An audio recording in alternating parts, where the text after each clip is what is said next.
শুভ সকাল আমার প্রিয় পরিবার, তোমাদের সকলকেই জানাই আমার ব্লগ চ্যানেলে অনেক অনেক স্বাগত আর অনেক অনেক ভালোবাসা। আশা করি তোমরা এই পৃথিবীর যে প্রান্তে আছো খুব ভালো আছো, সুস্থ আছো। তোমাদের কাছে আমার একটাই অনুরোধ, ভিডিওটা স্কিপ না করে সম্পূর্ণ দেখার জন্য। আশা করি তোমাদের ভালো লাগবে। আর আমার সম্পূর্ণ ভিডিওটি দেখার পর তোমাদের মনের কোণায় যদি একটুও জায়গা করে নিতে পারি, তাহলে আমার প্রিয় বন্ধুরা লাইক দিতে, কমেন্ট করতে ভুলো না। কিন্তু তোমাদের একটা লাইক, একটা কমেন্ট কিন্তু আমাকে পরবর্তী ভিডিও তৈরি করতে অনেক অনেক উৎসাহিত করে, জানো তো আমার প্রিয় বন্ধুরা।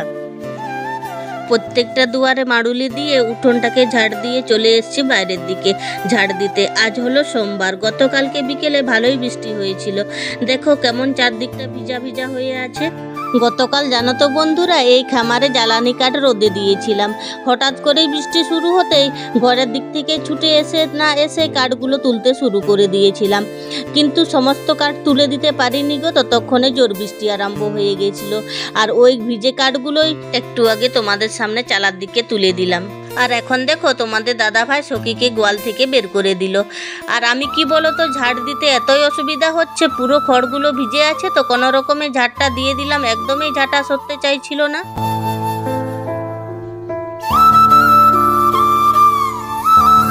গোয়ালটা ঝাড় দিতে দিতে দেখো গুড়ি গুড়ি বৃষ্টি শুরু হয়ে গেল। বৃষ্টি হচ্ছে ঠিকই, কিন্তু ঢেপসা গরম আর কিছুতেই কমেনি। আর দেখো তোমাদের সঙ্গে কথা বলতে বলতে আমার গোয়াল ঝাড়টা দেওয়া হয়ে গেল বন্ধুরা। কলতলায় ঝাঁটাটাও ধুয়ে নিলাম আর হাত পাটাও ধুয়ে নিলাম। তারপরে দেখো চলে এসেছি বিছানা ঝাড়াঝাড়ি করতে। এখন বিছানা চাদরটা বদলে দেব বলে আমি সমস্ত বালিশগুলোকে একটু নিচে নামিয়ে দিচ্ছি। 2-3 দিন হয়ে গেল মনে হয় বিছানার চাদরটা আর বদলানো হয়নি। আজকে ভাবলাম না, 2-3 দিন হয়ে গেছে, এই বিছানার চাদর আর রাখা যাবে না, অন্যটা একবার পেতে নিই। আমাদের বিছানার চাদর খুব একটা বেশি নোংরা হয় না, কেন বলো তো, ছোট বাচ্চা তো নেই, ছেলে মেয়ে একটু বড় হয়ে গেছে, বুঝতে শিখেছে, ওরা জানে হাত পা পরিষ্কার করে বিছানাতে উঠতে হয়। তবুও মাঝে মধ্যে ছেলেটা একটু দুষ্টুমি করে বসে, এই জন্য মাঝে মধ্যে 2 ভাই বোনের মধ্যে ঝগড়া বাঁধে। মেয়ে ছেলেকে বলে হাত পাটা ধুয়ে এসে বিছানাতে ওঠ, ছেলে যখন না শুনে তখনই শুরু হয় ঝগড়া। তারপরেই যে যার মতো আমার কাছে নালিশ করতে আসে, আর আমি ওদের ঝগড়াটাকে মেটানোর চেষ্টা করি। বন্ধুরা, ফাঁকের দিকের কাজকর্ম করে আসলাম, তোমরা তো দেখলে। আর ঘরটাকে ঝাড়ুও দিয়ে দিলাম আর বেডশিটটা চেঞ্জও করে দিলাম বন্ধুরা। আর এখন দেখো আমি বালতিতে জল নিয়ে এসেছি ঘরটাকে মোছামুছি করার জন্য। তাহলে বন্ধুরা চলো একবারে ঝটপট করে ঘরটাকে একটু মুছে নিই, তোমরা সঙ্গে থাকো। আর তোমাদেরকে তো এর আগের ভিডিওতে মনে হয় বলেছি যে এই ডাটিটা কিনে আমার অনেকটাই সুবিধা হয়েছে। কি সুন্দর ঘরটাকে কোনায় কানায় চিপায় চাপায় পরিষ্কার করে নিতে পারছি। খাটের তলাগুলো বেশ সুন্দরভাবে আমি পরিষ্কার করে নিতে পারছি। দেখো আমার প্রিয় বন্ধুরা, তোমাদের সঙ্গে কথা বলতে বলতে 2টো রুম পরিষ্কার করে নিয়েছি। এখন আমি বারান্দাটা পরিষ্কার করে নিচ্ছি।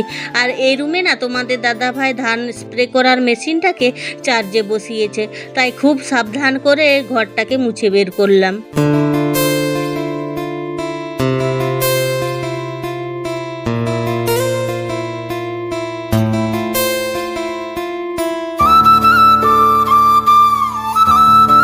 এই দেখো বন্ধুরা, স্প্রে মেশিনটাকে কিভাবে চার্জে বসিয়েছে তোমাদের দাদা ভাই।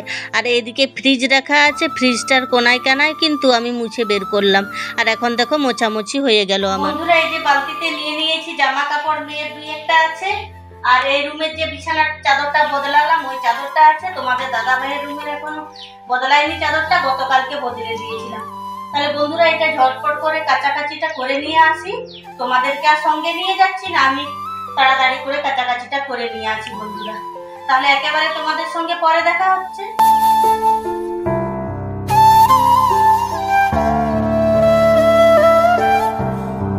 তোমাদেরকে আমি বলেছিলাম যে আমি তোমাদের সামনে পরে আসছি, কিন্তু আর তোমাদের সামনে আসতে পারিনি গো বন্ধুরা। একেবারে আমি চলে এসেছি ছাগল নিয়ে রাস্তার ধারে।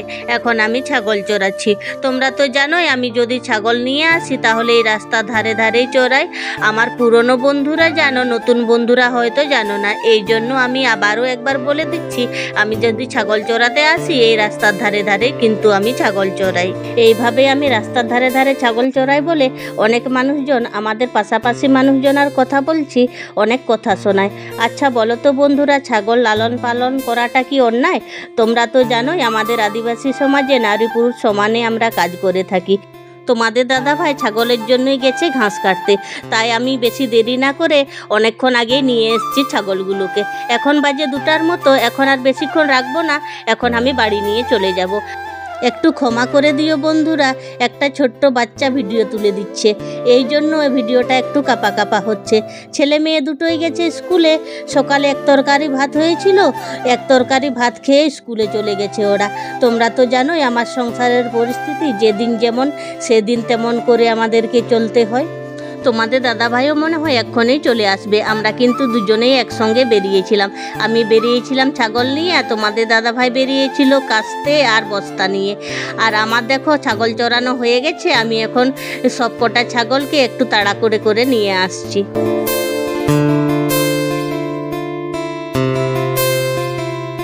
এই দেখো আমার প্রিয় বন্ধুরা, আমি কিন্তু ছাগল নিয়ে ঘর চলে এসেছি। আর ওই যে সকালবেলা কাচাকাচি করে দিয়েছিলাম, কিছু এইখানে ফাঁকের মধ্যে মেলে দিয়েছি আর কিছু চালার মধ্যে মেলে দিয়েছি, একটাও শোকায়নি গো বন্ধুরা। তোমাদের দাদা ভাই কিন্তু আমার থেকে আগেই ঘর চলে এসছে। তোমাদের দাদা ভাই গেছিল অন্য একটা মাঠের দিকে। দেখো এখানে বসে বসে একটু জিরাচ্ছিলাম, ছাগল চড়িয়ে নিয়ে আসলাম, তোমরা তো দেখলেই। আর এই দেখো কিরম জোর বৃষ্টি শুরু হয়ে গেল, দেখো বন্ধুরা।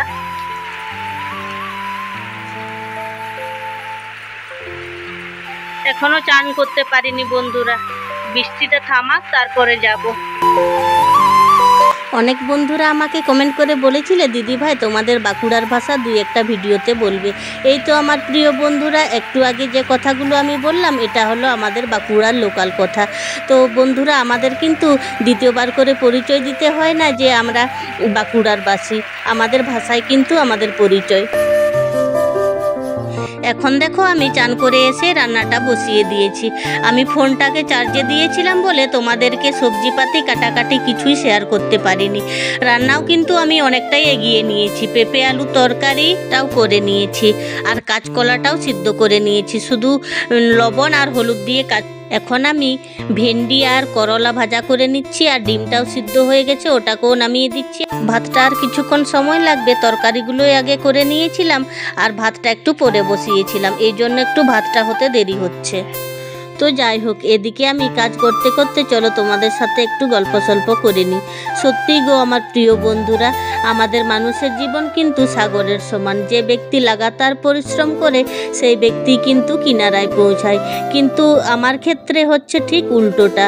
লাগাতার পরিশ্রম করতে করতে আমি যেন হাঁপিয়ে যাচ্ছি, তবু আর কিনারা খুঁজে পাচ্ছি না। সংসারের দাঁড় বাইতে বাইতে দিক কিন্তু আমি হারিয়ে ফেলেছি। কোন দিকে যাব, কি করব কিছুই বুঝতে পারছি না। বর্তমান কয়েকদিন ধরে সংসারের কাজকর্মের কাছে আমি কিন্তু হার মেনে যাচ্ছি। জোর করে কথা বললেও আমার মনে হচ্ছে অনেক পরিশ্রম হয়ে যাচ্ছে আমার।